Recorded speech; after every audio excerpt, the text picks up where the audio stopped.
Hey, what's up, everybody? It's time for an update. So, after a lot of troubleshooting back and forth with X Tools, and then me getting frustrated and ultimately taking a break for some time, and then resuming the troubleshooting, everything is now officially set up like it's supposed to. So, of course, I got the replacement laser tube installed.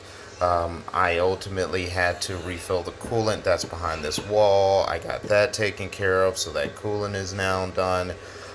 Then after doing so and running through the calibration software, it turned out that my laser was not actually, um, it wasn't really in the center. So if you give me just 1 second, let me just pull the software up, move that.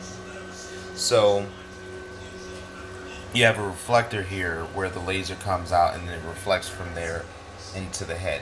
Well, what was happening is the laser wasn't hitting smack dab in the center and it was off. So I had to do a bunch of, I had to unscrew this and just kind of line it up just right. Now it's actually lined up right. So I'm now able to actually stick the stock material in. It reads, it puts the default configuration for this particular material. I can put a random template on there, tell it to cut, and it cut everything perfectly. So now I'm not having any issues.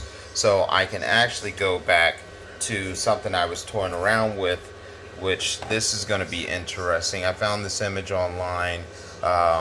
Before I got everything fixed, I had kind of tweaked the settings just so I could get this in there. But ultimately, I'm going to try and make myself some elf tokens for Magic the Gathering. So it's going to be an interesting project.